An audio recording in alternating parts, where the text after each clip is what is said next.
Hello दोस्तों, मैं हूँ आरती मौर्य, स्पेशल एजुकेटर। कैसे हैं आप सभी लोग दोस्तों आज का जो हमारा टॉपिक रहेगा पेपर 11 से और पेपर 11 में हम करेंगे बेनिफिट्स ऑफ इंक्लूजन, यानी कि समावेशन के लाभ कौन कौन से हैं और क्यों लाभदायक है दोस्तों, इस पर बात करेंगे। तो स्टार्ट करने से पहले आप वीडियो को लाइक कर दें, चैनल को सब्सक्राइब कर दें, बेल आइकन को प्रेस कर दें ताकि हर आने वाली वीडियो आप तक पहुंचती है। चलिए दोस्तों देखते हैं बेनिफिट्स ऑफ इंक्लूजन, यानी कि समावेशन के कौन कौन से लाभ है और इससे विद्यार्थी कितने लाभान्वित होते हैं। तो दोस्तों सबसे पहले दे रखा है समावेशी शिक्षा के माध्यम से असक्षम बालक सामान्य बालक के साथ शामिल होकर लाभान्वित होते हैं। यानी कि समावेशन का एक जो उद्देश्य है सामान्य व्यक्ति और विशिष्ट बच्चों को एक साथ रहकर या एक स्थान में एक ही स्कूल में रहकर शिक्षा प्रदान करना। तो इससे क्या है दोस्तों, कह रहे हैं समावेशी शिक्षा का जो माध्यम है, यानी कि समावेशन जो शिक्षा दी जा रही है इस प्रक्रिया का माध्यम से हम क्या कर सकते हैं, असक्षम बालक और सामान्य बालक यानी कि हमारे नॉर्मल बच्चे जो हैं और स्पेशल नीड चिल्ड्रन जो हैं, तो इन दोनों एक साथ बालक के साथ शामिल होकर, यानी कि जब हमारे विशिष्ट बालक सामान्य बच्चों के साथ रहेंगे या शामिल होकर उनके साथ रहेंगे तो क्या होगा, शामिल होकर लाभान्वित होंगे। यानी कि हमारे विशिष्ट बालक सामान्य बच्चे जैसा व्यवहार करेंगे, सामान्य बच्चे जैसा रहन सहन सीखेंगे, तो उससे क्या होगा, हमारे विशिष्ट बालकों को लाभ होगा, यानी कि उनके अंदर सामान्य यानी कि अनुकूलित व्यवहार विकसित होंगे सामान्य व्यक्ति के जैसे। तो इसीलिए कह रहे हैं कि पहला जो हमारा लाभ है यही लाभ है कि असक्षम बालक सामान्य बालक के साथ रहकर लाभान्वित होंगे, और अब कह रहे हैं कि अनुकूलित व्यवहार सीखेंगे दोस्तों।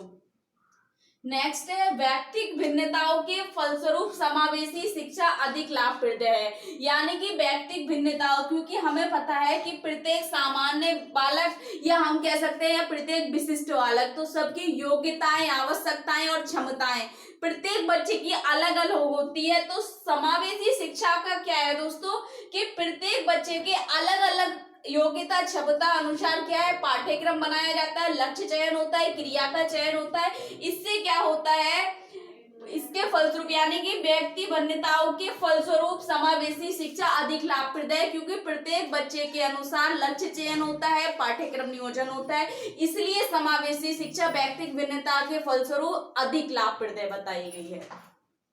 नेक्स्ट है दोस्तों समायोजन की समस्या को दूर करने के लिए समावेशी शिक्षा लाभप्रद है।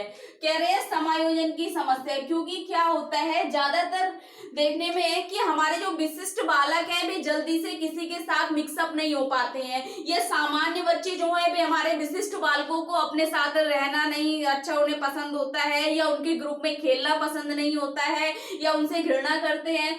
तो इसकी समस्या समावेशी शिक्षा में क्या है, दूर हो रही है, क्योंकि बच्चे जो हैं एक साथ सामान्य बच्चों के साथ सामान्य पाठ्यक्रम से सामान्य शिक्षा ग्रहण करने हैं दोस्तों। तो कह रहे हैं समायोजन की समस्या को दूर करने के लिए भी समावेशी शिक्षा क्या है, लाभप्रद है। इससे क्या है, जो एक तरीके से समायोजन है भेदभाव की भावना है, तो उस वह समावेशी शिक्षा द्वारा खत्म हो रही है, नष्ट हो रही है दोस्तों। नेक्स्ट है समावेशी शिक्षा द्वारा विशिष्ट बालकों को समस्या को समझने समाधान करने में लाभप्रद होती है। कह रहे हैं कि समावेशी शिक्षा द्वारा विशिष्ट बालकों को या समस्या को समझने में या हम कह सकते हैं समाधान करने में लाभप्रद होती है। क्यों होती है, क्योंकि जो समावेशी शिक्षा में सामान्य बच्चे के साथ साथ विशिष्ट बालक की जो समस्या है उसको समझा जाता है और उसका समाधान क्या है, तो उसके समाधान के लिए भी कार्यक्रम बनाया जाता है। इसलिए भी क्या है, हमारी समावेशी शिक्षा लाभप्रद है, यानी कि सामान्य बच्चों के साथ साथ हमारे विशिष्ट बालकों की समस्याओं को समाधान करने के लिए भी जो समावेशी शिक्षा है बहुत ही ज्यादा महत्वपूर्ण है, और इससे बच्चे लाभान्वित भी होते हैं और लाभप्रद भी है दोस्तों।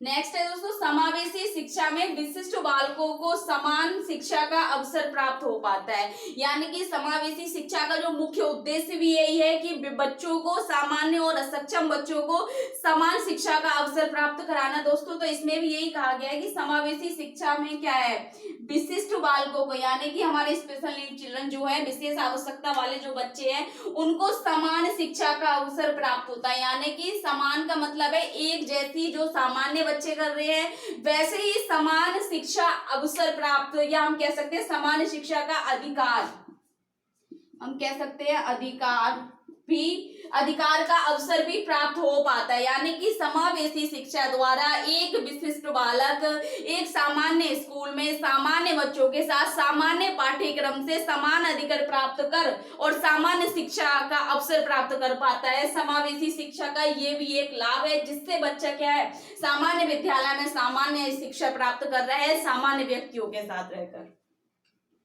नेक्स्ट है दोस्तों, समावेशी शिक्षा समानता के सिद्धांतों का अनुपालन करती है तथा इससे शैक्षिक एकीकरण भी संभव होता है। यानी कि क्यों कहा गया है शैक्षिक एकीकरण, इसलिए कहा गया है दोस्तों समावेशी शिक्षा क्या है, क्योंकि समानता के सिद्धांतों का अनुपालन करती है। यानी कि वह ये नहीं देख सकती ये विशिष्ट बालक है इसके लिए पाठ्यक्रम अलग होगा, पाठ्यक्रम एक होगा लेकिन विशेष बालक की योग्यता और आवश्यकता के अनुसार, व्यक्तिगत भिन्नता के अनुसार उसको मॉडिफाई किया जाएगा, अडेप्टिव किया जाएगा, अनुकूलित किया जाएगा, लेकिन पाठ्यक्रम एक ही रहेगा। तो कह रहे समावेशी शिक्षा क्या है, समानता के सिद्धांतों का अनुपालन करे, यानी कि सामान्य और विशिष्ट बालक के साथ क्या है, एक जो सिद्धांत है हमारी शिक्षा के समानता के सिद्धांतों का अनुपालन कर रही है। और इससे क्या हो रहा है, शैक्षिक एकीकरण का मतलब है कि दोनों के लिए एक विषय एक ही पाठ्यक्रम द्वारा सामान्य बालक और विशिष्ट बालक दोनों को पढ़ाया जा रहा है, जिसमें कहा गया है कि शैक्षिक एकीकरण भी संभव होता है दोस्तों। नेक्स्ट है, इससे बालकों में सामाजिक नैतिक गुण, प्रेम, सहानुभूति, आपसी सहयोग आदि गुणों का विकास होता है। यानी कि समावेशी शिक्षा में जैसे कि हम जानते हैं कि सामान्य बच्चे और विशिष्ट बालक और शिक्षक एक ही वातावरण में रहकर एक साथ सामान्य शिक्षा ग्रहण करते हैं और सामान्य पाठ्यक्रम से अपनी विषय वस्तु को पूर्ण करते हैं दोस्तों। इससे क्या होगा, जब एक विशिष्ट बालक और सामान्य व्यक्ति के साथ रहेगा, सामान्य व्यक्ति के साथ शिक्षा ग्रहण करेगा, तो उसमें सामाजिक यानी कि सहयोग की भावना आएगी, नैतिक गुण उसमें क्या उत्पन्न होंगे, हम कह सकते हैं विकसित होंगे सामान्य व्यक्तियों को देखकर, प्रेम कह रहे हैं, सहानुभूति और आपसी सहयोग आदि गुणों का विकास होगा। यानी कि हमारे जो विशिष्ट बालक है उनमें ये कौशल भी विकसित हो जाएंगे सामान्य व्यक्तियों के साथ रहकर, सामाजिक और नैतिक गुण, प्रेम, सहानुभूति, आपसी सहयोग गुणों, यानी कि सामाजिक कौशल विकसित होंगे हमारे बच्चों के साथ। इसलिए भी क्या है, समावेशी शिक्षा लाभप्रद है हमारे लिए। तो ये थे कुछ निम्नलिखित हमारे लाभ, जिससे क्या है हमारे बच्चों को लाभ मिलेगा जो हमारे विशिष्ट बालक हैं, और एक नई शिक्षा नीति का उपयोग होगा जिसमें शैक्षिक एकीकरण को बताया गया है दोस्तों। और हम कह सकते हैं समावेशन की समस्या को दूर किया गया है, भेदभाव की समस्या को दूर किया गया है, और विशिष्ट बालकों के लिए सबसे अच्छी शिक्षा है समावेशी शिक्षा दोस्तों, जिसमें हमारा विशिष्ट बालक सामान्य बच्चे के साथ सामान्य विद्यालय में सामान्य पाठ्यक्रम से सामान्य शिक्षा प्राप्त कर सकता है दोस्तों। तो आज के लिए इतना काफी है दोस्तों, नेक्स्ट वीडियो जल्दी अपलोड कर देंगे। अगर आपको इसमें कुछ समझ नहीं आया, कुछ डाउट है या आपका कोई क्वेश्चन है तो कमेंट बॉक्स में जाके कमेंट करें, ज्यादा से ज्यादा वीडियो लाइक करें, चैनल को सब्सक्राइब करें, बेल आइकन को प्रेस करें। Thank you so much.